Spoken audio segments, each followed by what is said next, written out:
Você aí, você acha que signo não presta pra nada? Bom, eu tô aqui pra provar o contrário.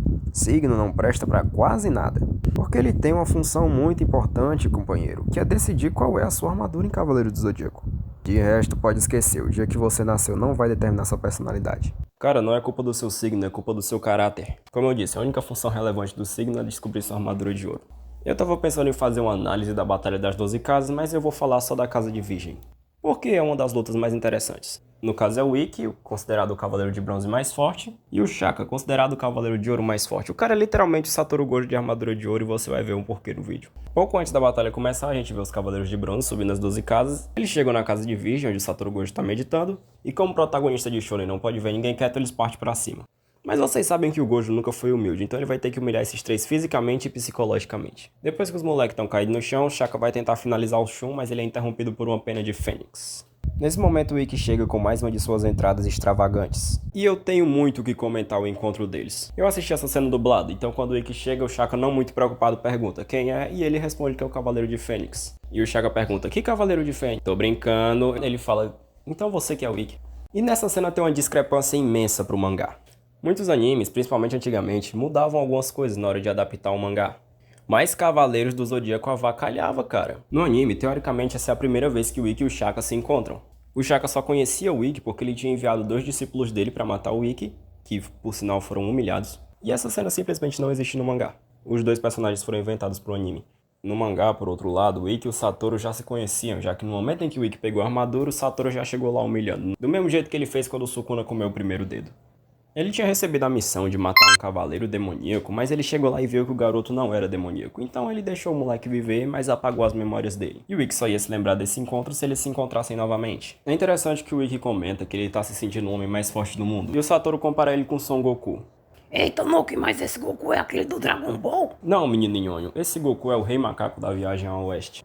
Em resumo, em determinado momento, o macaco faz uma aposta com o Buda, onde ele conseguiria escapar da mão do Buda com um salto. Ele dá um salto, que alcança o fim do cosmos, e escreve o nome nos pilares que ele encontra por lá, que era a única coisa que tinha por lá. Quando ele volta para se gabar, o Buda revela que ele nunca escapou da mão dele, e os pilares eram apenas os dedos dele. Basicamente, ele quebrou a cara.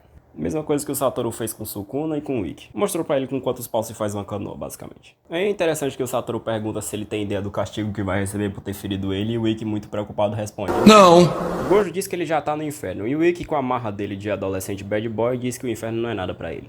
Aí o Ikki olha pro chão e ele tá cercado de sangue. E segundo o Satoru, esse sangue saiu do corte que o Ikki fez no dedo dele. E o Satoru, que nunca foi humilde, fala pro Ikki que a única forma dele escapar é adorando ele como Deus. Literalmente, ele diz isso. Mas o Ikki fica com raiva, começa a pegar fogo e o sangue todo evapora. Aí o Ikki fala que ele é ateu. Não sei como isso vai ajudar ele, mas boa sorte pra ele. Aí eles conversam. Nesse momento, o Shaka se diz sagrado do céu até o inferno e do inferno até o céu. Eu disse que esse cara nunca foi humilde. É tipo o que ele fala em Jujutsu, quando ele diz que no céu e na terra ele é o único honrado. E olha só, parece que o bad boy ateu fumante ficou com medo. Nesse momento, o Gojo usa sua expansão de domínio. Ah, o Muryokusho? Não. O nome dessa expansão de domínio é Ciclo das 6 Existências. Ele fala pro Ikki escolher um mundo e diz que o mundo que ele escolher vai ser o que ele vai depois de morrer. Aí tem o inferno, o mundo dos espíritos famintos, o mundo dos animais, tem o mundo da luta, o mundo das emoções, que teoricamente é o mundo dos humanos, e o paraíso, que é o lugar onde se o cara tiver algum pensamento ele vai para algum dos outros 5 mundos.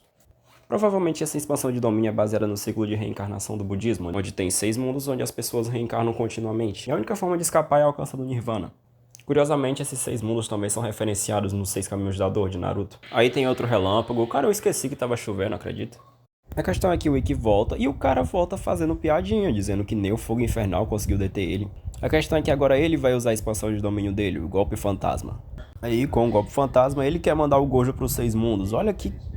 Aí, minha gente, eu sei que os dois são arrogantes, mas o Ikki não sabe se colocar no lugar dele. Interessante que o Shaka comenta que os 6 mundos são só para os tolos. Provavelmente isso é uma referência ao Nirvana. Minha gente, durante essa luta, eu fico alternando entre sentir pena do Ikki porque ele tá lutando contra o Gojo e sentir raiva dele porque ele não sabe se colocar no lugar dele. Depois disso, o Gojo leva o Ikki para um lugar chamado Margem da Penitência, que é um lugar onde as crianças que morreram prematuramente vão para construir uma torre para os pais delas. E o Ikki fala que os demônios vão lá derrubar as torres. Provavelmente tá alguma referência religiosa que eu não entendi, mas na cultura japonesa os ancestrais realmente têm muita importância. A questão é que lá na frente vem andando o Ikki criança e ele tá carregando o Shun criança. Só que de repente o menino começa a ficar pesado e os pés do Ikki estão sangrando porque ele tá andando no meio das pedras afiadas. Aí o Shaka chega e fala pra ele largar a criança no meio das pedras. Meu irmão, o Shaka é a autoproclamada reencarnação de Buda, ou sei lá qual que é a relação deles. Mas o budismo prega a não violência, prega o respeito à vida, tem até um negócio dos 108 males, que são as coisas que eles combatem. O Shaka é um cara arrogante que cancela o CPF dos outros sorrindo e faz tortura psicológica com uma criança. Sabe qual é o pior disso? O Shaka nem é do mal. Ele só tá lutando contra o Ikki porque ele acha que o Ikki que tá errado. E o Ikki cai na realidade e ele tá até ofegante. Mano, essa cena é desesperadora. Tipo quando você acorda de um pesadelo, você já deve ter sonhado algum dia que alguém que você ama morreu, né?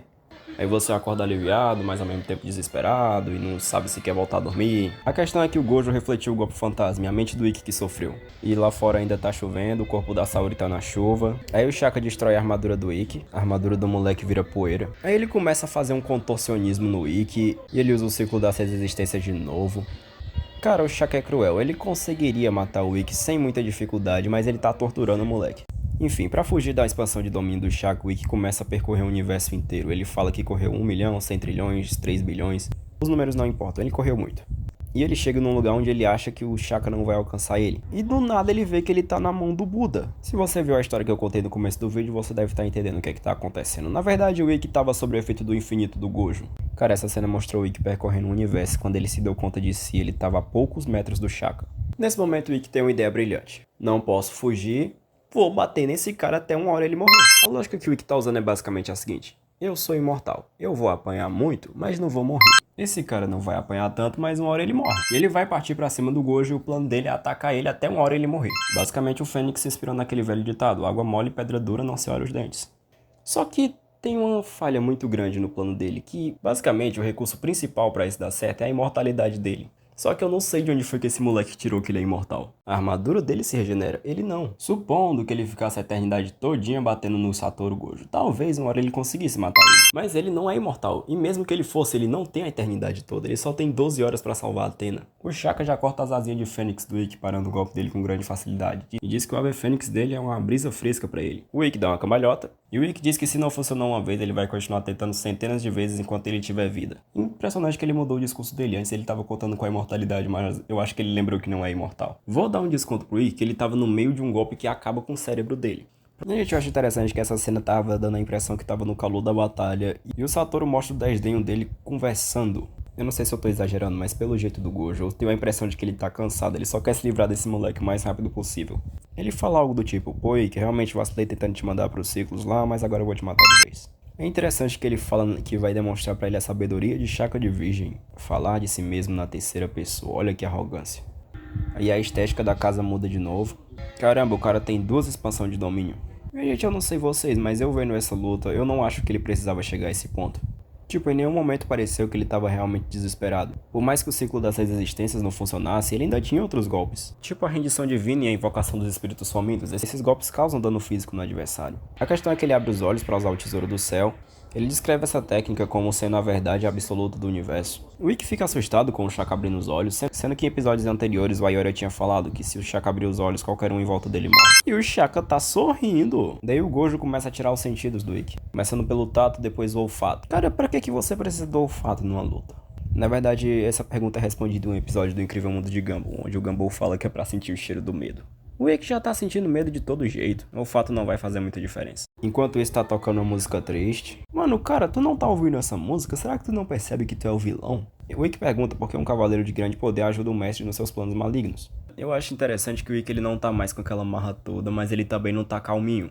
Ele pergunta como um cavaleiro que vê através das aparências não enxerga a maldade do mestre. E ainda questiona, será que você não tá servindo ele mesmo sabendo que ele é malvado? Você concorda com a maldade dele? Esse moleque não sabe se colocar no lugar dele, ele ainda pergunta, por que você não me responde? Ou será que você é um cavaleiro malvado que não é digno da sua armadura de ouro? E eu gosto muito da reação do Shaka, porque ele fala, já sei qual que você vai perder agora, e tira o dom da fala. E ele diz que destruiu o dom do paladar, eu não sei porquê. Mano, que eu saiba, o paladar é sentir gosto. O Ikki tá parecendo um boneco João Bobo, olha que humilhação. Com isso, o Shaka tira a visão do Ikki e, mano, isso deve ser muito desesperador. Tipo, ele não vê nada, ele nem sente o próprio corpo, ele só escuta, e tudo que ele pode escutar é um cara humilhando ele. Daí o Shaka vai responder a ironia do Ikki, e ele realmente fala bem. Apesar de eu não concordar muito com esse negócio de verdade relativa.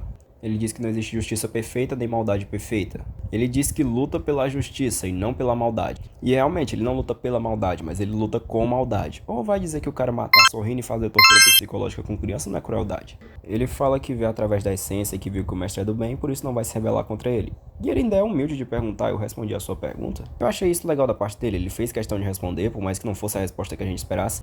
Mas ele respondeu a pergunta do Ikki do jeito que ele achava certo, pra só depois tirar a audição dele. A questão é que agora o Ikki virou um cadáver vivo. E tem outro trovão, o Shaka tá sorrindo. Você tá sorrindo porque você deixou um adolescente em estado vegetativo? Aí a Saori falou umas palavras bonitinhas. Sério, é isso? Ela só fala aí que você é imortal, você é a Fênix. Ela fala isso. Cara, qualquer coach pode fazer isso. Eu gosto de acreditar que ela realmente usou o poder de Athena pra fazer alguma coisa, porque eu não vou nem falar nada. Mais um flashback, cena triste, motivação, Shun apanhando. Não dá pra saber o que é verdade. Como é que eu vou saber se o Ikki realmente saiu dessa luta?